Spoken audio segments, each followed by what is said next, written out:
Shalom, shalom, peuple de Dieu. Que le Seigneur nous bénisse et que sa grâce marche avec nous et que nous soyons puissamment oints par son huile et par sa parole. Nous prions comme David le prie. Seigneur, oint d'huile ma tête et mes ennemis en face voir comment tu m'as élevé. Nous bénissons l'Éternel. Cherchons l'Éternel sincèrement et nous verrons sa bénédiction. Le thème que je veux voir, la foi et la tempérance. Jacques 2, le verset 17. Il en est ainsi de la foi. Si elle n'a pas les œuvres, elle est morte en elle-même. Jacques 2, le verset 17. Je reprends la lecture. Il en est ainsi de la foi. Si elle n'a pas les œuvres, elle est morte en elle-même. Nous ne voulons pas cet après-midi exercer une foi morte, mais une foi vivante. Une foi qui s'appuie sur le Messie. Celui qui marche avec le Messie marche dans l'assurance. Et tout ce qu'il fait lui réussit parce qu'il marche avec foi. Nous devons mettre la foi en exergue. Cela non seulement va nous élever, va nous propulser, va étoffer notre foi, mais nous ayons l'assurance de marcher aussi avec le Messie. C'est la boussole, le socle, l'appui, le rocher de notre foi. La foi et la tempérance sont des piliers essentiels pour pouvoir vivre pleinement les fruits de l'esprit. La foi qui nous ancre dans les promesses de Dieu, c'est-à-dire que par la foi, nous sommes enracinés dans la promesse. L'Éternel nous dit quelque chose. Il nous fait une promesse. Ne doutons pas de la promesse. La foi exclut le doute. Celui qui est un enfant de Dieu ne peut pas douter de la promesse que Dieu vient de faire sur sa vie. C'est la foi qui nous propulse au cœur des promesses de Dieu. Parce que nous avons l'assurance que le Dieu que nous servons, ce Dieu l'a accompli, il exauce toujours nos prières. La foi est le fondement sur lequel repose notre capacité à manifester l'amour, à manifester la patience, à manifester la bienveillance. Le Messie nous rappelle dans les béatitudes, dans le livre de Jean 20, le verset 29. Heureux ceux qui croient sans avoir vu. C'est une réponse à Thomas. Thomas qui n'était pas sûr de la résurrection du Messie, qui voulait toucher les traces de clous avant de s'en assurer que le Messie est réellement ressuscité. Et nous, enfants de Dieu, le Messie nous élève, il nous grandit parce que nous croyons sans l'avoir vu. Heureux ceux qui croient sans avoir vu.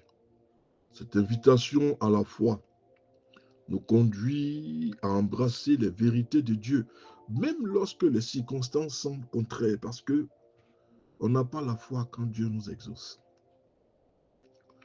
Beaucoup ont la foi lorsqu'ils sont exaucés. Lorsque l'exaucement tarde, l'exaucement prend du temps à s'accomplir, lorsque nous prions et nous constatons un retard, nous commençons à accuser l'Éternel.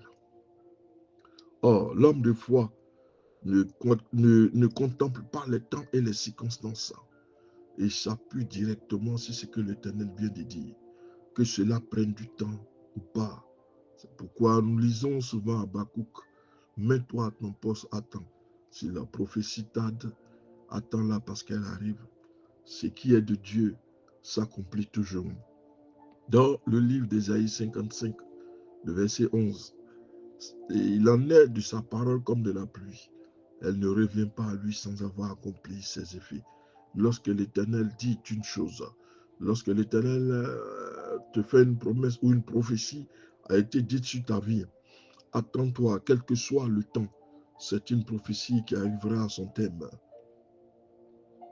Sans la foi, il est difficile d'agir avec confiance et d'être sensible aux besoins des autres. Notre foi nourrit notre cœur et notre foi nous permet de voir au-delà des apparences. Comme je disais, lorsque vous priez pour une personne et vous voyez qu'au moment où vous priez, la maladie se développe plus. Il y a un accroissement. Vous voyez que la maladie a pris de la propension.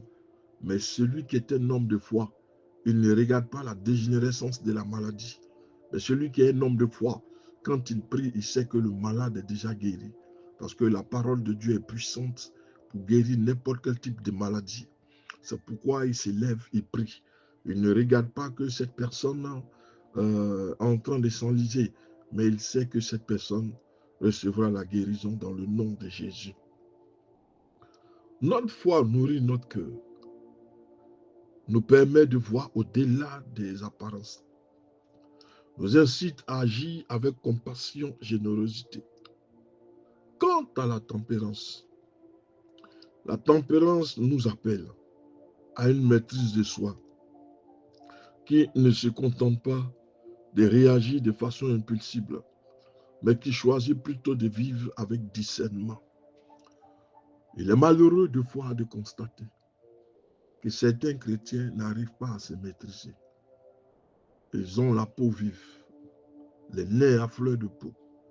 Les paroles qui sortent des bouches sont des paroles incendiaires, des paroles de malédiction, des paroles de malédiction, de brisement. Les réponses sont rapides, la haine, la colère. Toutes ces choses-là semblent encore se développer à l'intérieur d'un chrétien. C'est le chrétien qu'on est en train de séparer toujours, en train de s'agiter, se battre dans tous les sens. Répondre avec colère et agitation. Mais quand vous faites ces choses, le diable prend position automatiquement. Vous devez vous débarrasser de la colère. Et vous devez apprendre à marcher avec la maîtrise de soi. Nous devons plutôt vivre avec discernement. La maîtrise de soi, c'est une vertu.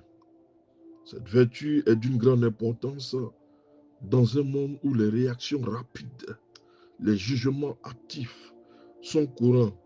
Le Seigneur enseigne également: heureux les pacificateurs, car ils seront appelés fils de Dieu. Matthieu 5, le verset 9.